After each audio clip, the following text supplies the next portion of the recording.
Hello children, welcome to Hindi class. Today we will continue the second lesson Kallu Hathi. All of you open your textbook. I will read the lesson. हशमत ने झोंपड़ी बनाई, कल्लू ने बहुत मदद की। इधर उधर से भारी भारी लकड़ियां ले आता, सूंड से मिट्टी की दीवार सीधी कर देता। कुछ वर्ष बीत गए, कल्लू बड़ा हो गया। उधर हशमत के भी बच्चे हो गए। वह इधर उधर कुछ काम करके सबका पेट भरता।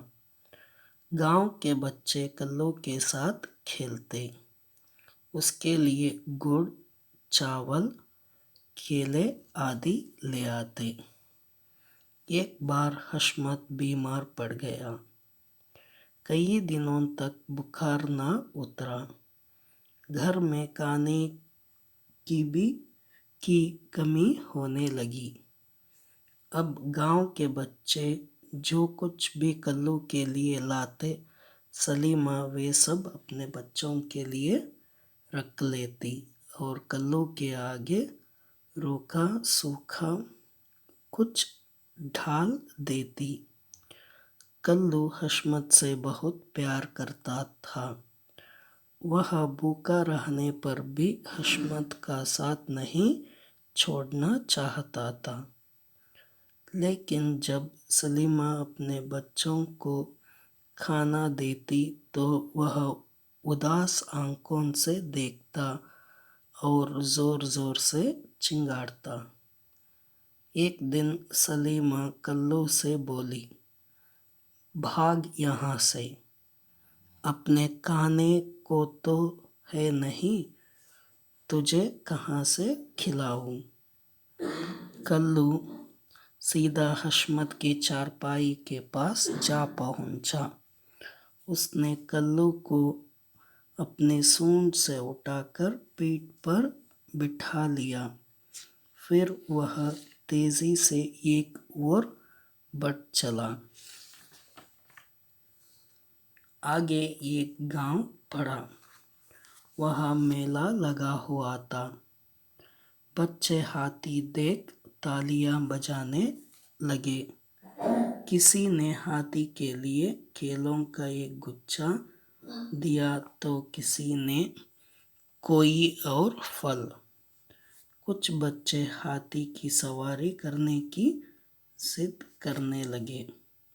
हशमत ने कुछ सोचा और कहा, 1-1 रुपये में सबको हाथी पर बिठाकर सवारी करवाऊंगा। दिन भर यही क्रम चलता रहा। शाम तक काफी पैसे इकट्ठे हो गए। घर वापस जाने से पहले दोनों ने पेट भरकर खाना खाया। फिर वे इकट्ठे किए हुए फल और कुछ भोजन सामग्री लेकर घर की ओर चल पड़े। हशमत जब घर पहुंचा, बच्चे भूख से बेहाल हो रहे थे। सलीमा परेशान थी।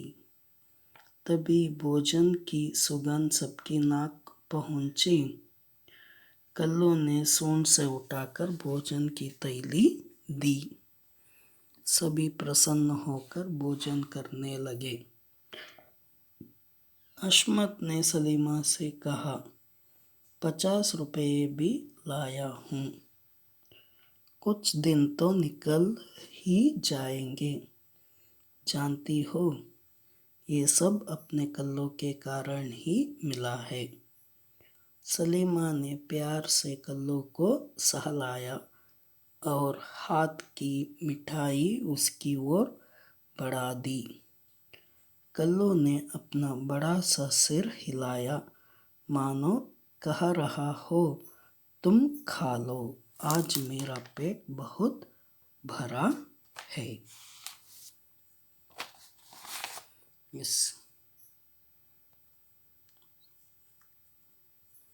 हशमत ने झोंपड़ी बनाई। हशमत कंस्ट्रक्टेड हट। कल्लू ने बहुत मदद की। Kullu also helped Hashmat in constructing hut। इधर उधर से भारी भारी लकड़ियां ले आता। सूंड से मिट्टी की दीवार सीधी कर देता। From here and there Kallu brought heavy logs and plastered the mud walls of hut from its trunk। कुछ वर्ष बीत गए। Some years passed down। Kullu grew up। Kullu बड़ा हो गया। इधर हशमत के भी बच्चे हो गए। हशमत also had children। हशमत इधर उधर कुछ काम करके सबका पेट भरता। Here and there Hashmat worked and fed his family। गांव के बच्चे कल्लू के साथ खेलते। The children of village were playing with Kullu. उसके लिए गुड़, चावल और केले आदि ले आते। For Kallu they were bringing jaggery, rice and banana। The village children were bringing jaggery, rice and banana for Kallu। एक बार हशमत बीमार पड़ गया। Once हशमत fell ill। कई दिनों तक बुखार ना उतरा। For many days he did not cure from his illness। घर में खाने की कमी होने लगी। At home, because of his illness, the food items in home were becoming less। अब गांव के बच्चे जो कुछ भी कल्लू के लिए लाते, सलीमा वे सब अपने बच्चों के लिए रख लेती और कल्लू के आगे रूखा सूखा कुछ डाल देती। Whatever the things brought by the village children to Kallu, Salima was keeping to her children and she was giving dried food items to Kallu। Kullu हशमत से बहुत प्यार करता था। कल्लू loved हशमत very much। वह भूखा रहने पर भी हशमत का साथ नहीं छोड़ना चाहता था। Even though he was hungry, he did not leave the company of हशमत। लेकिन जब सलीमा अपने बच्चों को खाना देती तो वह उदास आंखों से देखता और जोर जोर से चिंगाड़ता। When Salima was giving food to her children, Kallu was saying upset and it was trumpeting loudly। चिंगाड़ता means trumpeting। एक दिन सलीमा कल्लू से बोली, भाग यहाँ से, अपने खाने को तो है नहीं, तुझे कहाँ से खिलाऊं। One day Salima said to Kallu, run away from here, we don't have anything to eat, from where I shall bring for you। Kullu सीधा हशमत की चारपाई के पास जा पहुंचा। Kullu went direct to हशमत's cot। उसने कल्लू को अपनी सूंड से उठाकर पीठ पर बिठा लिया। Kallu went direct to Hashmat's cot, lifted from his trunk and seated him on its back and took him somewhere. फिर वह तेजी एक ओर बढ़ चला। आगे एक गांव पड़ा, वहां मेला लगा हुआ था। There was a fair in one village. बच्चे हाथी देख तालियां बजाने लगे। By seeing elephant, the children were happy. किसी ने हाथी के लिए केलों का एक गुच्छा दिया तो किसी ने कोई और फल। किसी ने हाथी के लिए केलों का गुच्छा दिया। Someone gave a bunch of banana to elephant and some gave fruits. कुछ बच्चे हाथी की सवारी करने की जिद करने लगे। Some children were asking to take ride on elephant. हशमत ने कुछ सोचा और कहा, 1-1 रुपये में सबको हाथी पर बिठाकर सवारी करवाऊंगा।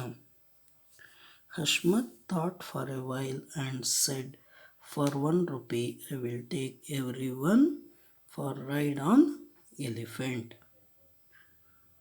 दिन भर यही क्रम चलता रहा। The whole day this happened. शाम तक काफी पैसे इकट्ठे हो गए। He had collected lot of money by evening. घर वापस जाने से पहले दोनों ने पेट भरकर खाना खाया।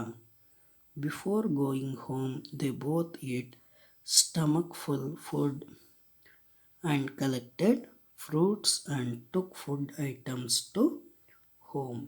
फिर वे इकट्ठे किए हुए फल और कुछ भोजन सामग्री लेकर घर की ओर चल पड़े। They collected fruits and took food items to home. हशमत जब घर पहुंचा, बच्चे भूख से बेहाल हो रहे थे। When Hashmat reached home, the children were suffering from hunger. Salima परेशान थी। Salima was also upset. तभी भोजन की सुगंध सबकी नाक पहुंची। The aroma of food came to their nose. Kullu gave the cover of food items. Kullu ने सूंड से उठाकर भोजन की थैली दी। Kallu from its trunk. It gave the cover of food items. सभी प्रसन्न होकर भोजन करने लगे। All felt happy and they started eating. हशमत ने सलीमा से कहा, 50 रुपये भी लाया हूँ। Hashmat said to Salima that he had brought 50 rupees. कुछ दिन तो निकल ही जाएंगे। We can spend this money for food for few more days. जानती हो, ये सब अपने कल्लू के कारण ही मिला है। Hashmat said, Because of Kallu, I earned all these. Salima ने प्यार से कल्लू को सहलाया और हाथ की मिठाई उसकी ओर बढ़ा दी। Salima with kindly touched Kallu and she gave sweet to Kallu. Kullu ने अपना बड़ा सा सिर हिलाया, मानो कह रहा हो, तुम खा लो। आज मेरा पेट बहुत बड़ा है. Kallu nodded his big head. That means you eat. Today my stomach is full. This is about Kallu Hathi. This lesson depicts the relationship between human being and animal. Okay, thank you children.